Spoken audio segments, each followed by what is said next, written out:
everyone. This is criminal profiler Pat Brown, and I've been asked to give my take on Richard Allen and his supposed confession to his wife that he did indeed kill the girls in the Delphi murders, Libby and Abby. Well, why would he do that? You ask, why would he do that? I mean, it really caught people by surprise. First of all, there are those people out there who think, well, he did not do it. So consequently, they're really shocked that he confessed.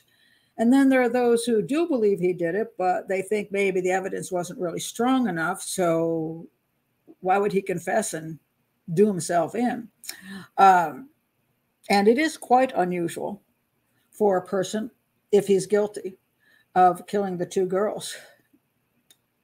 It is pretty odd that he would confess to his wife on a phone call that's recorded. So let me examine this a little bit. Let's go with he is guilty. All right. Now, he is not guilty until proven in a court of law. But just for the sake of going through scenarios of why he would do such a thing, let's say Richard Allen really is guilty of the Delphi murders. What kind of killer does that make him? Well, it makes him a serial killer. I've stated that since the very day these girls were murdered, that anybody who would approach, most likely with a gun, and say, down the hill, forcing two young teenage girls to go into the woods, where he then, as far as I know, used a knife to torture, most likely rape, at least rape one. I don't know all the details of the case. I don't think any of us do. And brutally murder two girls he does not know. That's a serial killer. It doesn't matter whether you have him connected to other crimes or not. He's not the youngest guy. So the question would be, if he did kill these two girls, has he killed before? I don't know that they've linked him to any other crimes before, but he could well have killed prior to these girls.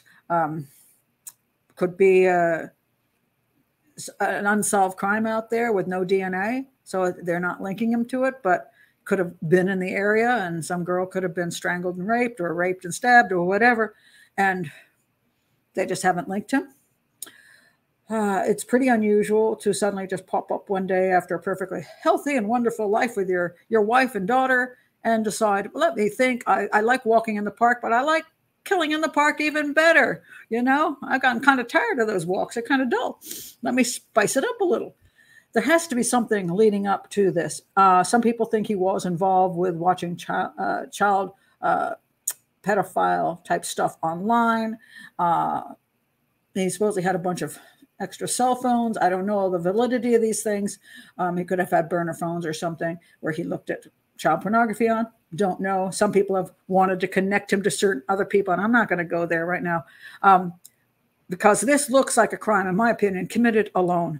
Serial killers usually commit these kind of murders alone, unless they have an actual partner, like a couple of cousins or even husband-wife killers. I mean, somebody very close to you that you work with, and you pick up, you have a van or something, and you pick up a girl off the street, and the two of you torture and kill her together. That kind of serial killer duo. But most serial killers work alone. They sometimes have messed up lives, and they commit the crimes of just whenever they feel like it and get around to it. Some of them go on sprees. Then you have the type, if he is guilty, like him, who actually have a home life. We saw that with Dennis Rader, for example. He had a family, and yet he killed a whole bunch of people in a horrible way. He had children. He has a daughter, and he goes home. He works. He goes home to a family, and they have no clue what kind of guy he is. They liked him before this happened. This is the thing. Some serial killers can have at least a relatively, I don't know, decent home life in the sense that they might be controlling, but they might be controlling in a good way. In other words, as long as everybody gets along with the way he controls them, he could even be nice to them. Like, I'm bringing pizza. Let's go to the movies, that kind of thing. Make money and bring it home. keep things going. Sometimes the control factor is acting well enough at home so they don't suspect that when you go out, you're doing what you're doing. And some serial killers can go out and kill, and on the way home from the murder, bring McDonald's, and walk in the house, and they're sitting there watching a movie an hour later. And therefore, when the police say, "Oh my God, this girl was killed in the park," who would suspect a guy who's sitting on the sofa with you, and he's just brought you some treats, and you're watching a comedy, and he's perfectly normal. And there's also been serial killers who weren't suspected because they killed on the way to work. And they walked into work and perfectly normally, clocked in and started on the job. And later, when the workmates were asked, did he act weird that morning? And they're like, no, he just walked in the door with a cup of coffee in his hand, said, "Hey, everybody, good morning." We never saw anything. That's what they're like. They can switch personality-wise, just like that. Just like you can walk down the path looking like a nice guy, and the next minute, down the hill, when that moment is there for you. So that's the way that a serial killer can behave in regular life. I would like to see if they have connected with him with anything prior to this crime, because he's not that young. I mean, he's got a girl that's older than them. So I think it would be unreasonable to think that this was his first crime. I think they would have some rapes out there, something else going on before he committed such a brutal, horrific crime if he's guilty. All right. So that's the background. Now he's been arrested, charged, and he's in jail. Now, he isn't looking as happy. He's looking pretty crappy here. And there's a whole story about how, he's been refusing to eat, and he's eating papers and doing all kinds of weird stuff, and doesn't look so healthy anymore. And there's been some kind of mental decline. And this came prior to him having this phone conversation with his wife, confessing to the murders. Now, in other words, he looked pretty healthy here. Don't look so good here. All right. Well, first of all, anybody can take a good picture, and anybody can take a bad picture. God knows I have enough really horrific pictures of me and really good ones, especially if I use FaceApp. But he's out here. Look at where he's at. He's having a great time. He's out out in the woods. I guess he likes the woods. He's out hiking or whatever he's doing, and he's feeling good. And now he's been in jail. I mean, it's a shabby place to be. You're not having a good time there, especially when it's new to you and you're awaiting trial. There's a lot of stresses going on. You're not going to look as spiffy as you are if before you went there. Especially if you think you're going to go down going to go down. They got you.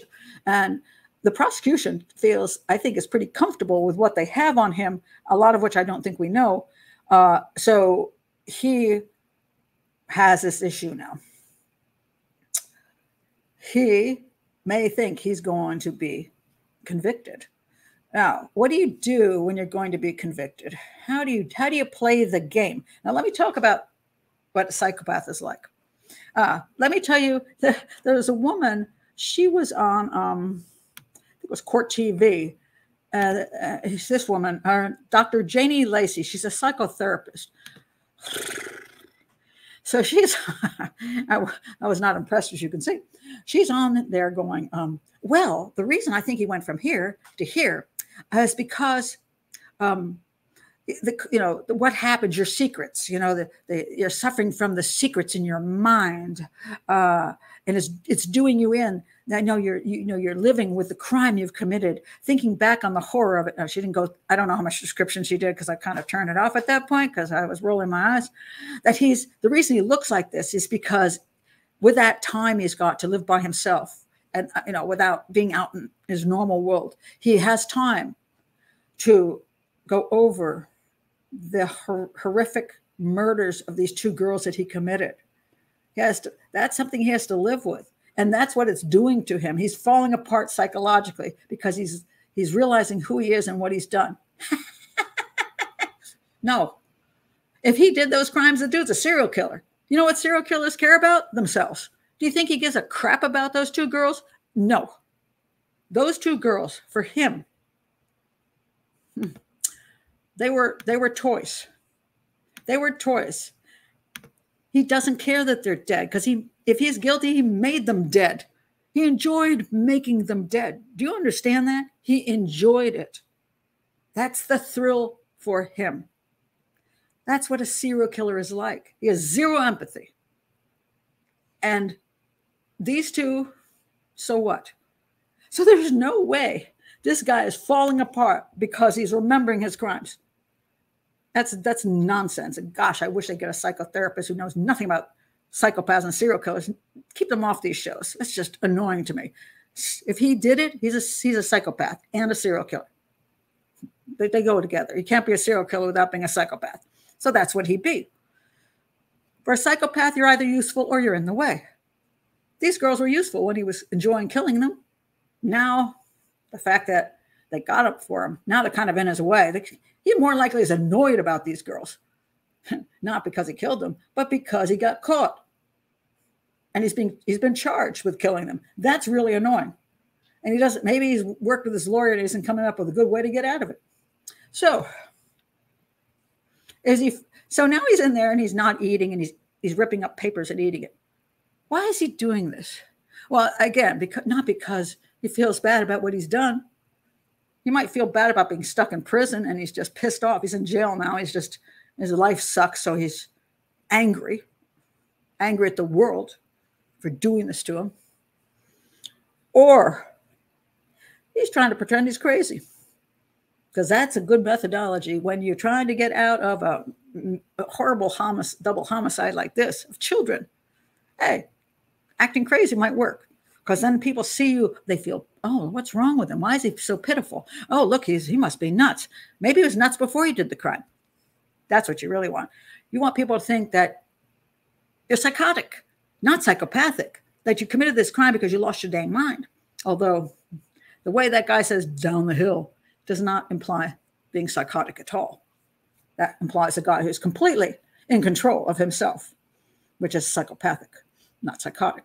Now, but is he trying? Did his defense say, play up some mental problems?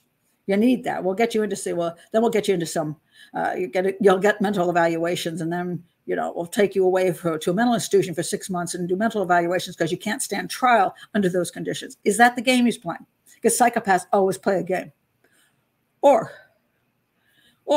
there's another possibility about the confession thing. Why is he confessing to his wifey?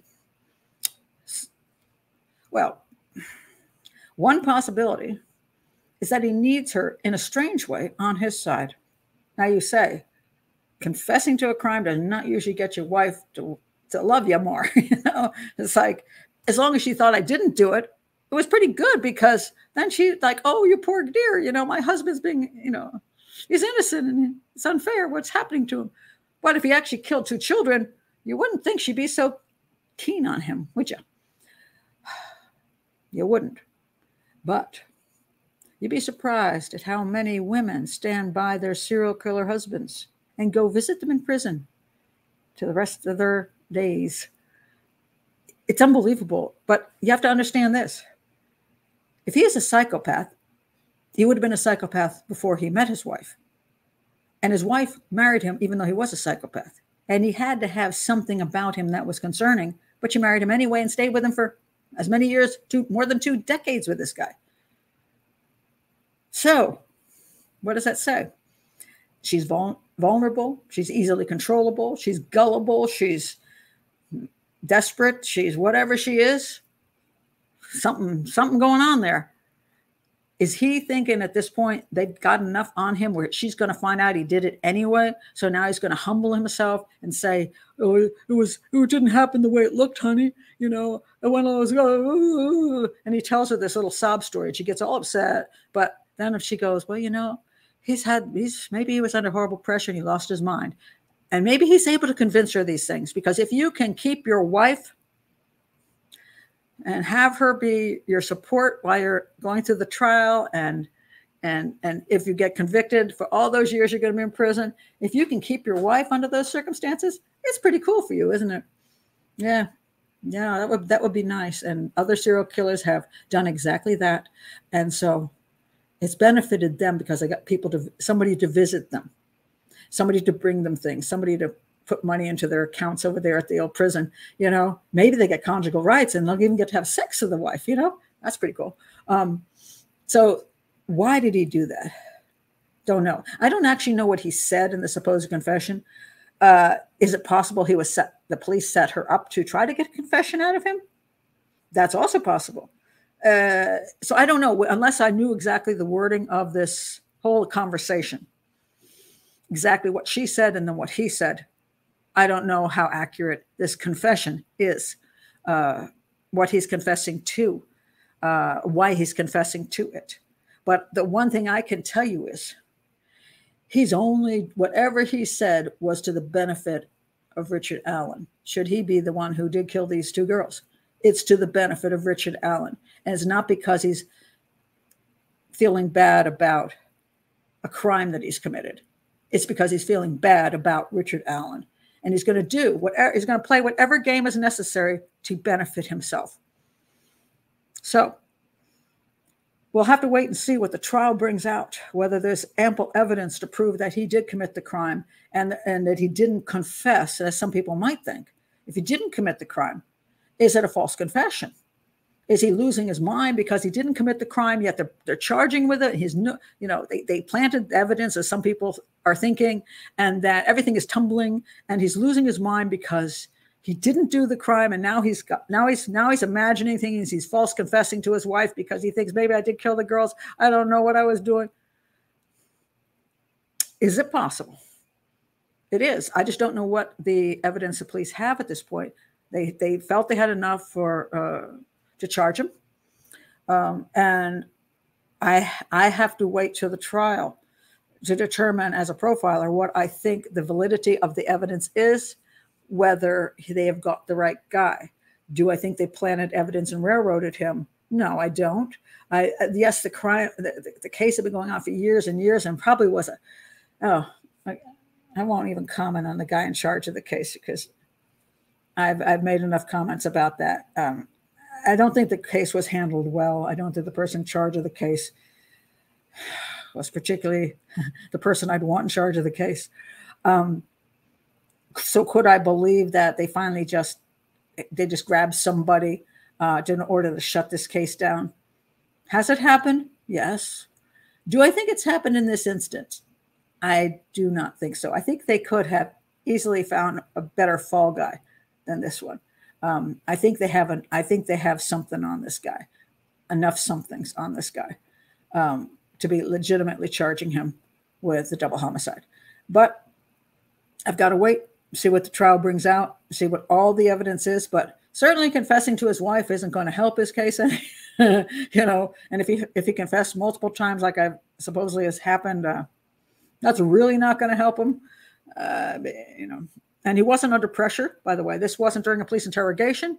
Sometimes during a police interrogation where you've been up for hours, you're exhausted, and you're not even functioning properly anymore. There's been a lot of false confessions in those circumstances. Also, you get false confessions off of people who are mentally a little low in IQ, shall we say, and are easily led.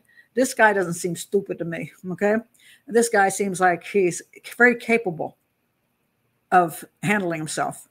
And this wasn't a police interrogation. So this would lead me to believe that it's likely that the confession was legitimate, but not because he felt bad about anything, but because he had some purpose. If he confessed, he had a purpose in that confession, whatever it might be. And we'll have to wait and find out what the heck his reason was. But I'm sure it was to the benefit of Richard Allen, because that's what psychopaths do, if he's one of them. And he's a serial killer, which if he killed these two girls, he's one of them too.